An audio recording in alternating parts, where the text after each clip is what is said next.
बिल्कुल ठीक है सर, मैं लौटूंगा। वरुण पुरोहित साहब, मैं आपका टेक इस पर लूंगा सर। पायलट साहब की चुप्पी है, गुड़ा साहब कह रहे हैं जरूरत नहीं है मुझे, मैं अपनी लड़ाई खुद लड़ लूंगा।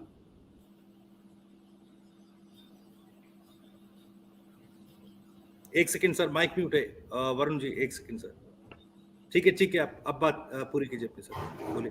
त्यागी जी, महेश जी ने बहुत अच्छा एनालिसिस किया है। अवसरवादिता की राजनीति है, अपने अपने स्वयंभू नेता हैं। देखिए गुड़ा जी तो राजेंद्र गुड़ा, अब वो जी कभी बसपा से आते हैं, उनके वोटों का सेटअप देखते हैं, भाई बसपा से दलित वोट आ जाए, राजपूत उनके पास वोट बन जाए, उस हिसाब से वो जीत के आते हैं। कुछ कई नेता राजस्थान में इसी प्रकार के हैं, वो कई निर्दलीय या किसी और पार्टी से जीत के आ जाते हैं। जहां तक प्रश्न आप सचिन पायलट जी कर रहे हो, अभी कुछ दिन पहले अशोक गहलोत जी के खास होते हुए वापस सचिन पायलट जी के लिए करने लग गए, उनको सीएम बनाना चाहिए, ऐसी स्थिति हो रही है। वैसे तो बार बार जो अपना स्टैंड बदलता है आदमी, उसकी स्थिति ऐसी होती है। लेकिन जो लाल डायरी की बात है, मंत्री पद पे रहते हुए आप शपथ लेते हो एक, उसके बाद आप उस तथ्य को, या कोई आपके पास फैक्ट्स है या कोई ऐसा आपके पास में एविडेंस है जो व्यवस्था के खिलाफ है, उसको आप छुपा के रखते हो तो आप भी दोषी हो।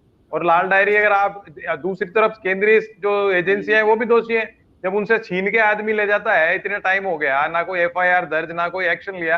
अभी आप और मैं किसी चले जाएं तो छीन के ला सकते हैं क्या? कागज भी है। तो ये चीजें एक रहस्यमय है कि 2-3 साल हो गए, इतना टाइम हो गया, भारतीय जनता पार्टी केंद्रीय सरकार की केंद्रीय एजेंसियां जिनको वो प्रशासनिक रूप से कंट्रोल करती है, उन्होंने क्यों नहीं एक्शन लिया? और तीसरी बात, और जब अशोक गहलोत जी के बिल्कुल खास होते थे, और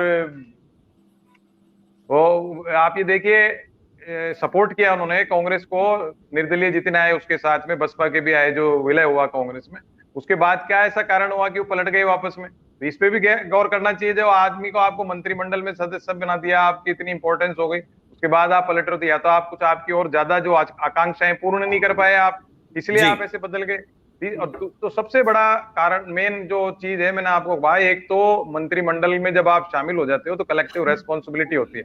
तो आप, अगर कोई आपके पास एविडेंस था तो आप भी लायबिल हो उस चीज के लिए। उसको अगर नैतिकता का अब तकाजा चुनाव से 2 महीने 3 महीने पहले आ रहा है नैतिकता आपके, तो आप पहले इस्तीफा देते, फिर उसको प्रोड्यूस कर सकते थे। आज भी उन्होंने प्रोड्यूस नहीं करी किसी सेंट्रल एजेंसी के पास। अगर आपको जी अशोक गहलोत जी से अदावत हो गई है और स्टेट एजेंसीज पे भरोसा नहीं है, तो आप सेंट्रल एजेंसीज को पुटअप करते हो। मैटर अभी तक नहीं किया है, देखिए। तो ये इस चीज को मैं पॉलिटिकल स्टंट मानता हूं। अगर उनको इसको नैतिकता के आधार पे करते तो बहुत पहले कर सकते थे। रही जी सचिन पायलट, देखिए सचिन पायलट की स्थिति तो अब काफी पहले जैसी तो रही नहीं, मानेसर जैसी थी जो, वैसी बार्गेनिंग स्थिति में थे नहीं। मानेसर गए, देखिए गलती तो की है, अब कोई मानो चाहे मत मानो, सरकार तोड़ने का प्रयास तो हुआ ही था मानेसर के टाइम। लेकिन उस चीज को चलो गलती हो गई, भूल गए, वापस एडजस्ट हो गए कांग्रेस के अंदर। मुझे नहीं लगता पायलट साहब घोड़ा के साथ जाएंगे, सचिन पायलट, क्योंकि वो जाते हैं तो फिर उनकी भी कांग्रेस से बाहर जाने की स्थिति हो जाती है कि भाई कांग्रेस से आप बाहर जाना चाह रहे हो। तीसरा जो है, भारतीय जनता पार्टी जो राजस्थान में है, वसुंधरा जी को मैं लगातार कह रहा हूं, माइनस करने के बाद एक दिशाहीन पार्टी हो गई है। 10 तरह के कप्तान तैयार हो गए, कोई कहता है मैं ताल ठोक दूंगा, कोई कहता है राजेंद्र राठौड़ जी आ जाएंगे तो एआरसी पे में इतनी सहायता कर दी जाएगी, तो ये जो इनका मल्टी नेशनल कंपनी जैसे मल्टी लीडरशिप हो गई है ना, वो बीजेपी के लिए भी नुकसानदायक है। अब ये चुनाव, मैंने पहले भी आपको ध्यान होगा त्यागी जी का, ये चुनाव मोदी बनाम अशोक गहलोत होगा। अब मोदी जी के पास तो महंगाई बेरोजगारी इसकी कोई काट है नहीं, तो वो जी लाल डायरी पीली डायरी ऐसे करेंगे हवाबाजी, अरे अशोक गहलोत जी उसकी काट ढूंढेंगे। उन्होंने महंगाई राज शिवसेना की है, उससे देखिए सत्ता में तो माहौल बना है। और गुड़ा साहब के इस मैटर से कुछ नहीं होगा, थोड़ा सा डेंट तो लगाए, वो 2-5 दिन में सब भूल जाएंगे। बात आम जनता की आप कह रहे थे, लाल डायरी की, आम जनता को तो भाई पेट की आग से फुर्सत नहीं है। इतनी महंगाई है, लोग आज भी टमाटर डाउन नहीं हो रहा, लोग खा नहीं पा रहे, सब्जी रोटी नहीं खा पा रहे, बच्चों को पढ़ लिख के बाहर आगे नौकरियां नहीं मिल पा रही। तो जो आम आदमी, उसकी सोच इतनी लेवल पॉलिटिकल, जैसे आप लोगों की, पत्रकारों की, मीडिया की या राजनीति से जुड़े लोगों की होती है ना, वो नहीं होती। आम आदमी की सोच होती है, उसका परिवार कैसे पलेगा, उसका पेट कैसे भरेगा, बच्चे कैसे एजुकेशन लेंगे, कैसे उसकी नौकरी लगेगी, उसमें सब शून्यता है। तो सबसे पहले आदमी की, जो आम जनता की मानसिकता तो उसकी तरफ जाएगी। उसका कोई जवाब नहीं है इनके पास में, बीजेपी वालों के पास उसका जी जवाब बहुत आवश्यक है। इसलिए राजेंद्र गुड़ा जी का मैं देखता हूं, उनका तो, उन्होंने चुनाव आने के समय पे देखिए उन्होंने ऐसा काम किया, भाई कैसे चुनाव जीतेंगे उसकी उनकी अपनी पॉलिटिक्स है। उन्होंने विद्रोह का अपना सिंबल, उनको लगा हुआ है कांग्रेस में रह के मैं नहीं जीत पा रहा हूँ, वापस से निर्दलीय जाऊंगा तो स्थानीय लोगों की कोई सिंपैथी मिलेगी, या कोई ऐसी पार्टी जी से, बसपा तो मुझे नहीं लगता लेगी, 2 बार धोखा बिल्कुल, खा बसपा चुकी तो है। ये साफ कर चुकी है। बसपा के प्रदेश अध्यक्ष तो साफ कह चुके हैं कि भाई धोखेबाज उनको करार दिया और कहा कि उनकी वापसी अब नहीं होगी। नहीं, मैं, मेरी सूचना के अनुसार कोई जैसे एनसीपी वगैरह से भी कुछ संपर्क उन्होंने साधा, या उन्होंने इनसे साधा।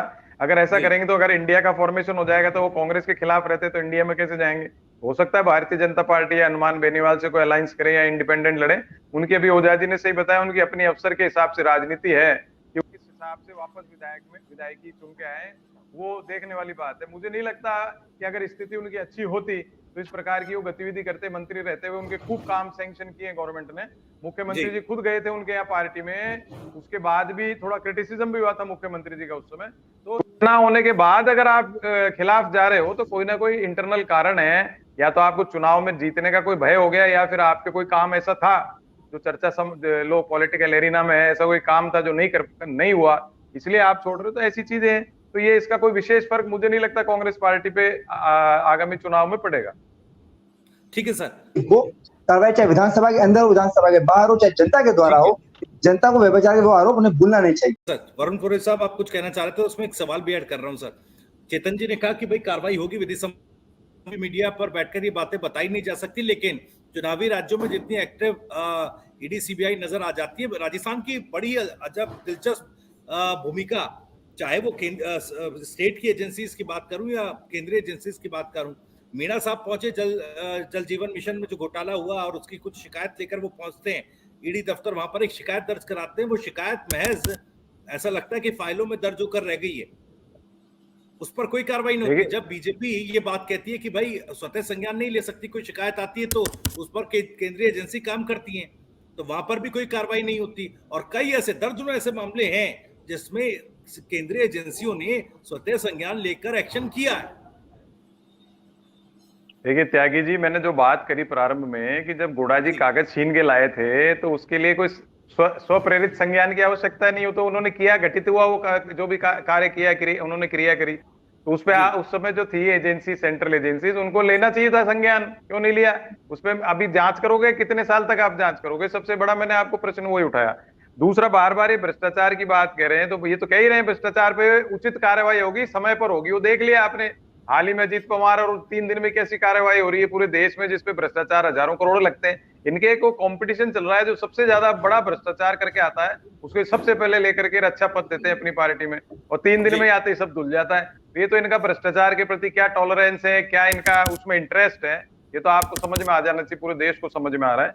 बार बार मैं ये बात इसलिए कह रहा हूँ, महंगाई की, बेरोजगारी की। देखिए आम जनता में मैं दिन भर घूमता हूँ, मैं कोई मुंगेरी लाल के सपने या कांग्रेस बीजेपी की बात नहीं करता हूँ। आप जब आम आदमी जाओगे तो बच्चों को आप खुद भी महसूस कर रहे होंगे त्यागी जी, नौकरियां नहीं है, पढ़ाई कर करके बेचारे बच्चों की मानसिक स्थिति क्या होती है, आप उसको अंदाज लगाइए। माता पिता की क्या स्थिति हो रही, बच्चा पढ़ाई करके बैठा है, उसको नौकरी नहीं मिल रही है, फिर ये कहते हैं हम तो राजस्थान नंबर 2 पे, नंबर 3 पे। अरे भाई, आप रेलवे जैसे, LIC जैसे जो सबसे ज्यादा जॉब उपलब्ध कराते थे देश में, उनको प्राइवेट करके आपने बिल्कुल खराब कर दिया, निजीकरण कर दिया, फिर कहते हैं कांग्रेस करती थी। अरे भाई, कांग्रेस करती थी तो आप क्यों कर रहे हो? इसमें एक सवाल है, ये भ्रष्टाचार पर क्या सिर्फ राजस्थान में एक यूं कहें कि राजनीतिक, ये एक मुद्दा राजनीतिक फुटबॉल बन गया है कि इधर से भी किक किया जा रहा है, उधर से भी किक किया जा रहा है, अब जिसका गोल लग जाए। देखिए त्यागी जी, मैं आपको कह रहा हूँ, राजस्थान का चुनाव मोदी बनाम अशोक गहलोत होगा, क्योंकि स्थानीय बीजेपी का कोई नेता प्रोजेक्टेड नहीं है, सर्वमान्य नेता नहीं है इस समय। और कांग्रेस में अशोक गहलोत के अलावा राजस्थान में कोई सर्वमान्य नेता नहीं है। आला कमान या केंद्रीय नेता तो इनको सपोर्ट करेंगे, जैसे मोदी जी को राजस्थान के नेता बीजेपी में सपोर्ट करेंगे। अब जो सबसे बड़ा सवाल आएगा टिकटिंग का आएगा। ये सब बेकार बात है, कोई व्यभिचारी है, भ्रष्ट नेताओं में आप